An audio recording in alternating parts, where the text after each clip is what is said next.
and if you recall, he kind of looked at his watch and kind of got a sense of how much time they had, and they had only spent about 20 minutes to be able to leave that in the situation that it was in, and ultimately burned to the ground, and almost no trace of anything. And what a big sacrifice that was too, because on the one hand, you've discovered a portion of those Stinger missiles, but not all of them. On the other hand, you couldn't really do anything with them, couldn't move them. So the only course of action would have been to destroy them, to prevent them from getting into the wrong hands. And hello, I'm Derek Cash with the North Little Rock Public Library System and want to welcome you to Meet the Author. Joining us today is Arkansas Congressman Rick Crawford, Chairman of the House Intelligence Committee, to discuss the action, intrigue, and espionage in his debut novel, The Stinger Proxy. Thank you for joining us today. You bet. Representative Crawford, why don't we begin by just asking you to talk a little bit about your experience in the Army. Sure. So I served for 4 years in the Army. I was an explosive ordnance disposal technician. That's a bomb tech. Those are the guys that you've probably seen in some movies like The Hurt Locker. You deal with IEDs, unexploded ordnance, things like that. And so that was my job. I'm a second generation EOD tech. My dad was career military, and he was also an EOD, which is why I knew what I was getting into when I enlisted in the Army for EOD. And then, I had a variety of experiences in the Army. Worked a big plane crash, for example. Worked for the Secret Service on several occasions. Actually worked for President Reagan's security detail on 3 or 4 different occasions. And then was deployed to Pakistan, and that was really the basis for this book. It's based on actual events. Okay, I gathered that a little bit, but because we're wanting the audience to know a little bit more, that's why I asked that question. Sure. Maybe if you're willing, please tell us a little bit. What was Pakistan and Afghanistan like in the 1980s, or at least while you were there? Sure. So, it's a lot different than it is now. I mean, obviously, you didn't have not as well developed, technologically as they are now. The city of Islamabad was a planned capital city, so it just kind of sprang up around adjacent to Rawalpindi, which was an older city, and that turned into a pretty major metropolitan area. Then you get out into the interior, which I shouldn't say interior because Islamabad is kind of the north central part of the country. But you get out into the countryside, and the terrain is pretty rugged. You can have some really high elevations. We were up there fairly high. In fact, we got up in the northern reaches of the country, and the elevation is up in the 3,500, 4,000 elevation. Beautiful country. You might even liken it to Colorado in some parts of the country. Mountainous, a lot of timber, things like that. And then there's areas where it's very sparse, very desolate. It might be something like you might imagine from like an Arizona desert in some cases along those lines. And so the topography is very diverse. The people I thought were very friendly, but it is very much a Muslim country, and they're very strict and you get away from the metropolitan areas, and particularly Karachi was more of a cosmopolitan kind of, it's a big population center, not the capital, but more of an international type of a city where you might find a little less rigid applications of Islam there. But you get up into the cities up north and into the country, and you find very, very conservative people. It's an interesting history Pakistan has. It was at one point part of India, I outlined some of that in the book, but it's still very contentious. Pakistan, you've seen in the headlines recently, an escalated engagement that could have been, and both of these are nuclear armed entities and countries, so that could have escalated. We don't know what was likely to happen, but it has tamped down considerably over the last week or so. But those tensions were there and present even then, as they are now. So there's been a long history of enmity between Pakistan and India. Afghanistan also not necessarily aligned with Pakistan, even though they're a Muslim country. They are very tribal in nature and don't necessarily align with, even though there's a large Pashtun population in Western Pakistan along the Afghanistan border, they didn't necessarily align politically. So there was, except for the fact that they had to escape somewhere to escape the Soviets, they probably would not have been welcomed there, but they didn't really have anywhere else to go. And so there was a lot of Afghan refugees amassed in the community of Peshawar, which is on the border with Afghanistan, and that got to be almost an unmanageable problem for the Pakistanis. Well, in your novel, you I think that's a very good way of explaining to the audience what to expect in a way about what they're going to read in this book. It obviously concerns American, I want to say GIs, but it's also got officers. It's also got people from, let's say, like the CIA who are involved in hunting for these Stinger missiles, that sort of thing. But there were some things that I thought I got, looking at it from an author's point of view or just a writer's point of view. You bring up some things a lot, like coffee and ice cream and volleyball. Was there any writer's, symbolism behind it, or is it just something just to tell a story? Well, it's a little bit of both. So the volleyball, for example, that was. I mean, you devote a whole chapter to volleyball. I think it's chapter 17. I think it is, but nonetheless, 12. Chapter 12. It's in the EOD community, volleyball is like, it's one of the favorite pastimes, and I didn't know it in the Army anyway. An Army EOD unit that didn't have a volleyball court, because it was such a fun pastime. Even at EOD school, we all played volleyball. It got very quick. We had what we called, some folks used what they called bomb dump rules. Others would call it jungle rules, but it was very physical version of volleyball, very competitive. And that's kind of the way we played it. And so when we got there and we're at the embassy and we see this volleyball court, that's beautiful. That was our invitation to go and play volleyball. What we found out was that the Marines were just as competitive and welcomed sort of new opponents. And it was something that we did very frequently. And I dedicated almost a chapter to that experience, because it was something we did almost every day while we were there, but I only talked about it in a couple of chapters. But it was very spirited, Army versus Marine Corps, that kind of thing. But it was always in good fun, and we always had a really good time with it, and made some good friends in the process.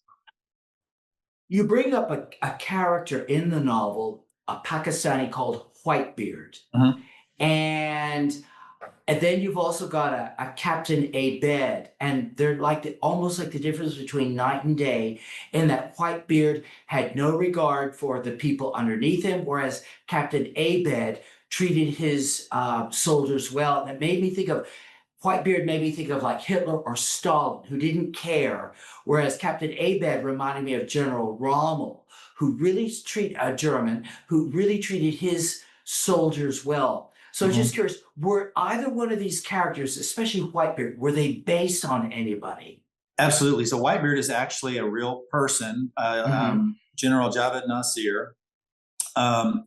He was, we didn't know at the time, but he was the deputy director of ISI, which is the Inter-Services Intelligence. That's basically the CIA for Pakistan. That's their version of CIA. Mm-hmm. He was the deputy director at the time. He was later elevated to director of that position. He had come up through the ranks of the Engineer Corps. He went to their military academy, essentially their West Point, and was an engineer throughout his military career. But he was also involved in intelligence. And he was later, much later than the setting of this book, in real life, he's a real character, but he was later... They attempted to try him for war crimes at The Hague for his activities in the Balkans in the early to mid 90s. And there was weapons trafficking that was taking place there. So he was an unsavory character, to say the least. But he's a real person, and that's that character. Captain Abed, in contrast, was a very affable. He was my sort of my primary officer that I worked with, because we broke out into teams, as you'll recall. And he was the team leader that I worked with. He was very friendly, very affable. But what set him apart from the rest of the officer corps there was that he had a genuine affinity for the soldiers under him. He and I had a great rapport, real person. He had been educated in the United States, and we would talk a lot about some of the favorite things that he enjoyed about the United States: music, restaurants, things of that nature. And we got very, very comfortable, so much so that he almost became a little lackadaisical. And there, you may recall in the book, where he almost stepped on a piece of ordnance because he was just sort of absently having a conversation about music. Mm-hmm. And I mean, like, stop! I had to stop him. And that incident really happened. And he was within about a foot of stepping on a piece of ordnance that was unexploded, but could have exploded had he stepped on it. And fortunately for everybody, we were able to avert that. But it was just, I included that because it was just interesting to note that, we always say this in EOD community is, you're I guess, you just have to be safety is king. And we don't want to lose focus and get to a point that we're just sort of apathetic or lackadaisical in our approach to everything. Even though it may seem routine, there's nothing routine in the work that we do. And so you always have to be very rigid in the safety applications and so on. So, it was just one of those episodes that I thought was worth mentioning. Well, I think you do a good job of describing both men, in that it's very, I think, very difficult to write about someone that is not liked, but keep the reader enjoying reading about someone. So I think you do a very good job about describing Whitebeard. And so that, like I say, he's not a nice person, a good person, but it's enough to keep the reader still intrigued. So I think you do a very good job of that. Appreciate that. Something I wanted to bring up, and my colleague Cameron here, we don't really know the answer to this. It's on page 70, I think it is. Will uses, he takes a green product from a tin, and it's like skull, and it makes him gag and cough. But you didn't tell us what it was. Right. Can you tell us, or would it ruin the story? I couldn't tell you what it was because I never learned what it was. Okay. I don't know if this was something that was common among those soldiers. And I'm assuming it was because they all had a good laugh about it. But to this day, I still don't know what it was. But green powdery texture, almost like what you might kind of like Copenhagen, but a little finer texture. Okay. And they used it in almost like a snuff. So I'm guessing it was sort of a snuff type product. And I just, okay, I don't dip snuff. I never really, I tried it when I was a kid, but I never really agreed with me. So, but I didn't want to be rude. And Captain Abed hadn't arrived yet. So there was nobody that spoke English. So I didn't want to be rude. So I took a little pinch of it, and I was like, that can't hurt me. Just a little bitty dab of it. And I put it in my lip, and oh my goodness, it was the worst. And they got the biggest kick out of it. And that was when Captain Abed showed up, and he was afraid they were playing a trick on me. And it was just kind of a light moment where we sort of, even though we didn't have the ability to communicate verbally, we sort of were communicating with each other in other ways. And it was just sort of a lighthearted moment that, in the midst of all that destruction and where there had been casualties and fatalities, that we were able to sort of take a minute and enjoy some company, even though we were not really communicating verbally. It was an interesting exchange, and I remember it really well. It was a neat experience. Mm-hmm. Thank you. I mean, I'm sorry we don't know the answer, but at least we understand. And so thanks for explaining that. Let me tell you, my favorite chapter in the book was chapter 35. Mm-hmm. And it's a chapter where Jeb and Leftwich examine the car garage. They found the Stingers, they burned them up. I think it's because there's not so much conversation going on, and it's rather stealth. So it moves rather quickly. It was just the way you wrote it. I rather enjoyed it. I don't know if you can comment on it, or I just want to let you know that was my favorite chapter in the book. It's toward the end. That was maybe the most action-packed part of it. I mean, leading up to that there was definitely, some intrigue and so on, but that was, you kind of got the sense of, we've got to get out of here quick. And we've got a limited window of opportunity to be able to operate. And, they were trying to, and if you recall, he kind of looked at his watch and kind of got a sense of how much time they had. And they had only spent about 20 minutes to be able to leave that in the situation that it was in, and ultimately burned to the ground, and almost no trace of anything. And what a big sacrifice that was too, because on the one hand, you've discovered a portion of those Stinger missiles, but not all of them. On the other hand, you couldn't really do anything with them, couldn't move them.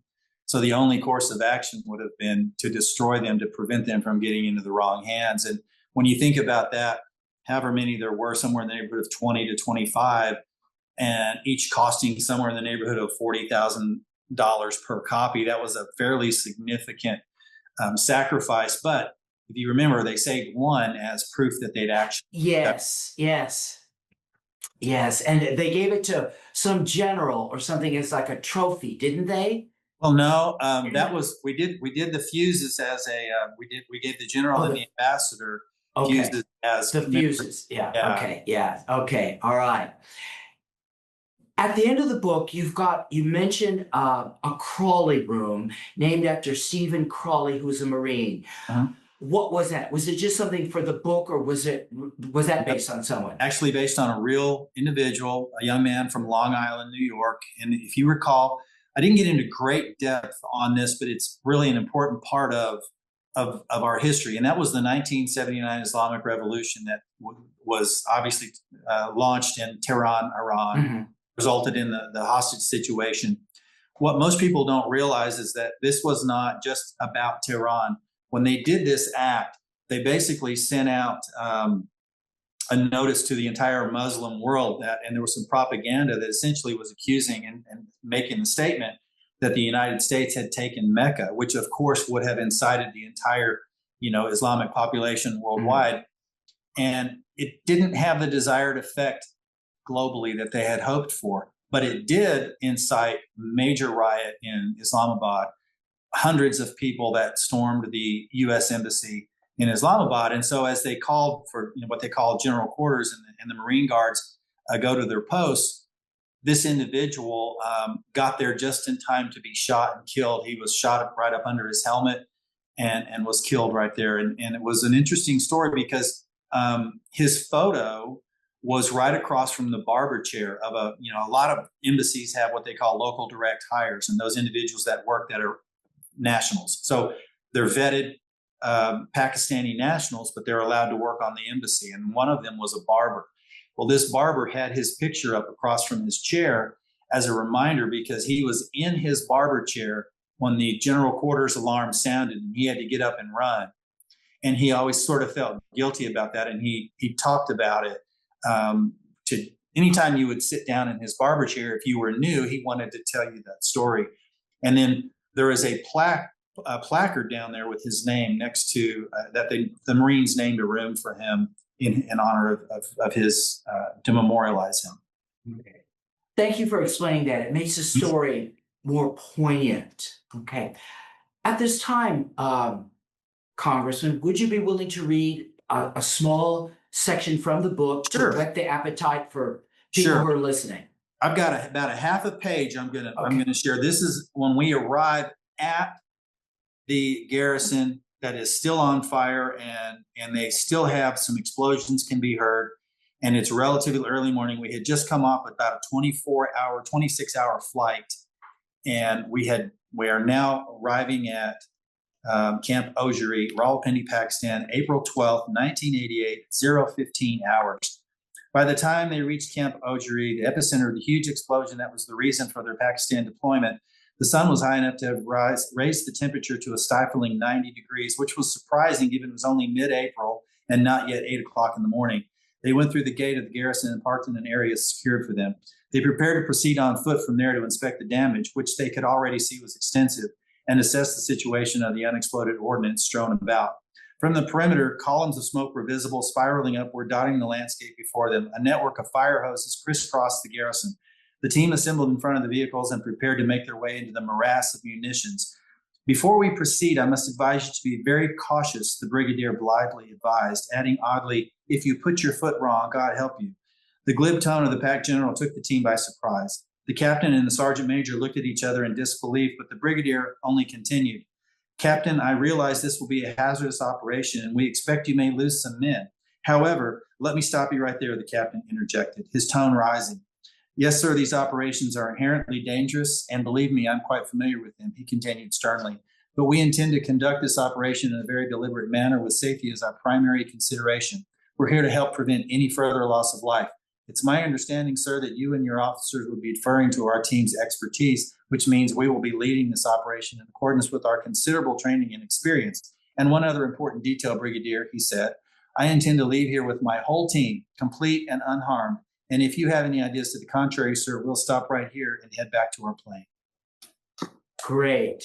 I think you couldn't have picked a better section that kind of encapsulates what the entire book is about, the suspense, tension that you've written about. So thank you. You couldn't have done a better job. Thank you so much. Yes.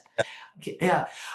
Congressman Crawford, if people want to buy a copy of this book, where can they go? How can they get it? I would go to faithfultext.com. That's faithfultext.com.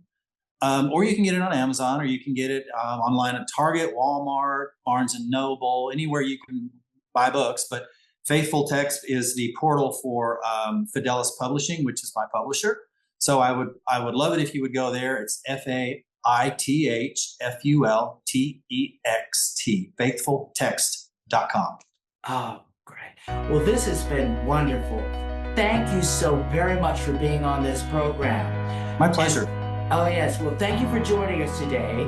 If you're interested in reading the Stinger Proxy, you can check it out from our library or purchase it wherever books are sold. Also, you can find more information at fidelispublishing.com or at our website, nlrlibrary.org. Please join us again next time and have a great day, everyone.